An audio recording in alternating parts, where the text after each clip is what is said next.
perkembangan proses di dalam negeri bisa terus meningkat. Yang ketiga, memperluas lapangan kerja. Nah, teman-teman, setelah kita mengetahui apa itu kerjasama ekonomi internasional dan manfaat dari kerjasama ekonomi internasional, ternyata juga ada loh faktor kerjasama ekonomi internasional. Nah, apa aja sih faktor-faktornya? Jadi, yang pertama yaitu perbedaan ideologi.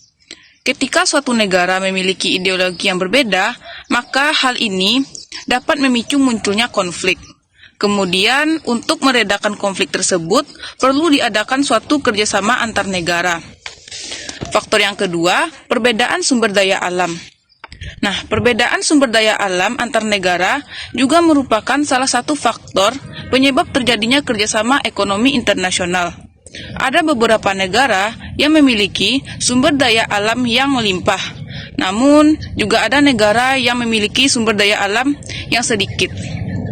Seperti faktor yang ketiga adalah perbedaan ilmu pengetahuan dan teknologi.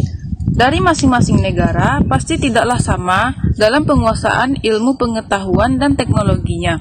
Contoh seperti negara Amerika, Jepang, dan Jerman yang memiliki penguasaan ilmu pengetahuan dan teknologi berbeda dengan negara-negara berkembang.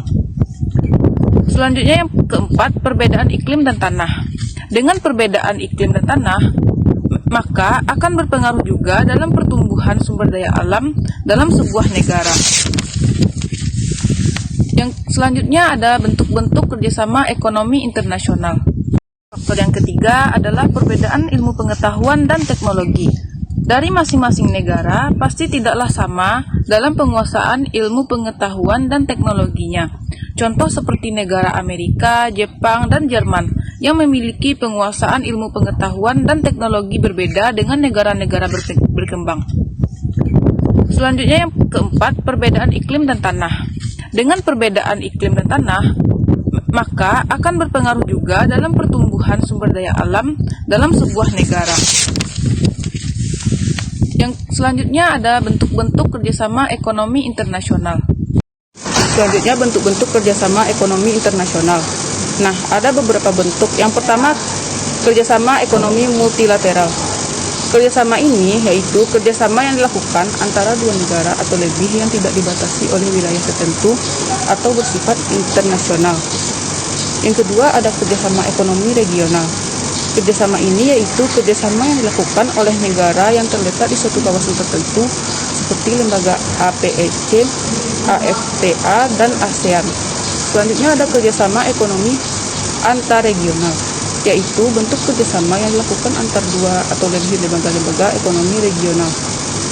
Dan selanjutnya ada berdasarkan tujuan dan lapangan usaha, yaitu tidak terbatas oleh suatu wilayah serta internasional saja, namun juga didasari dengan tujuan maupun lapangan usaha, misalnya kerjasama antara OECD dan OPEC.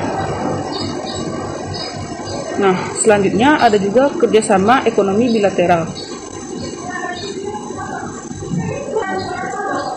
Nah, kerjasama ini yaitu bentuk kerjasama ekonomi antara dua negara saja seperti Indonesia dan Jepang. Jadi, sekian presentasi dari saya mohon maaf apabila ada kesalahan.